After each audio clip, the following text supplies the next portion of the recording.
say some words on the Global Compact on Migration. On the 10th and 11th of December, there will be an international congress in Marrakesh, Morocco, with regard to this Global Compact on Migration. And the participating countries are set to sign this agreement. Rule out holding a second vote in Parliament on your deal? I'm focused on the vote that is taking place on December the 11th. I'm focused on the vote that is taking place on December the 11th. Focused on the vote that is taking place on December the 11th. On the 10th and 11th of December. And isn't it funny that all the migrants that were starting to build up in and around France, waiting idly by for an attempt to get into the UK, and then the Migrant Compact gets signed behind the fake Brexit negotiations, and hey presto, all of a sudden they start trickling across the channel one by one, boat by boat. And lo and behold, none of them really have been sent back. A bit like the Mediterranean all over again. You know, anybody that's followed my channel for a relatively long time, there is a few that have subscribed to me that have commented periodically that have been around since I first started the channel. That's a long time now, I think. They'll know that I came into this kind of debunking, or trying to anyway, ISIS-related narratives, you know, and because of that, my worldview is kind of, I view the whole of politics in general as a bit of a theatrical dog and pony show, as I've said multiple times in regards to Brexit. But the same is true in relation to this migrant bullshit. I've been calling it out since day one. In fact, it was kind of this that woke me up to a lot of things, as I couldn't quite understand how in one breath they're telling us that the ISIS jihadi mastermind terrorists were a real threat to the West, but yet in the next breath they were allowing mass migration on boats, fleeing the ISIS jihadi masterminds. And then we were getting told that the ISIS jihadi masterminds were going to be sneaking in with the refugees, courtesy of papers even like The Guardian at the time, but yet the borders still remained open. They're fucking still open now, years later. But the point is, I couldn't understand it. Started looking into things, and that was it, really. Down a rabbit hole, you could say. And as a result, when I see things like this, it just boggles my mind that people out there genuinely believe this shit. You know, you could look at the more humorous elements of the narrative at play here in relation to migrants in France doing fuck all with their life, attempting to come over to the UK illegally with the intention to enter the UK illegally, because France must be really fucking scary, you know. God forbid they stay there. And what's wrong with Sweden or somewhere else on the European continent? That's not good enough. It has to be the UK. But we have to believe this BS that they have to find a people smuggler who will deliver some boat to them, and then they will jump on said boat. They will then traverse the English Channel. They will be spotted normally by English border force or a cutter or whatever it may be on a given day, and then they are not sent back to France. Oh no. They are taken to the UK where they're processed. Well, a couple of questions arise when you think about it. What happens to the boats? Surely there must be a lockup somewhere with a hell of a lot of used migrant boats at this point. Or are they being sent back to France? What's going on here? And surely there would be an identical lockup in the vicinity of boats in France. How else would these smugglers be able to pluck a fucking speedboat or wherever it may be out of thin air and then deliver it to a bunch of Gambians who intend to come over here and pretend to be refugees? Where are they getting the boats from? What's happening to the boats? How do these people smugglers never get caught? And if you buy into the LBC narrative that was on the news the other week, then come on the fuck. Just shit. People smugglers do not exist.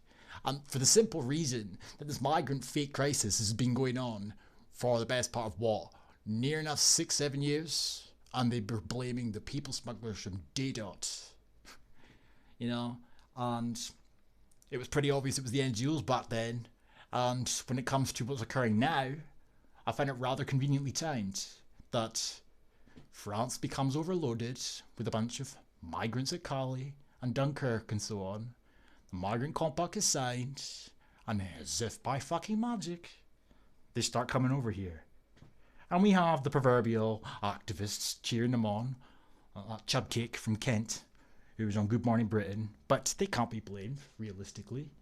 She's not giving them boats, or maybe she is. But I'm inclined to think that the boat that they are traversing the English Channel on, and then when they are spotted and taken over here, that boat is delivered back to France. Or there's some type of arrangement going on, because there's not an infinite amount of boats, and there's no lockup that I'm aware of in Britain, in the vicinity, of all their used boats. And they're not floating about aimlessly in the middle of the English Channel, so something as simple as that, it really does open a can of worms in itself. Something's not entirely right there. And then there's the elephant in the room, I suppose, in relation to the shock and awe. Why the fuck are we being led down this narrative of people smuggling being responsible for migrants illegally attempting to get into the UK? If they're not sent back and instead are processed, you are in effect aiding the people smugglers, if they existed. You're putting money in their pocket.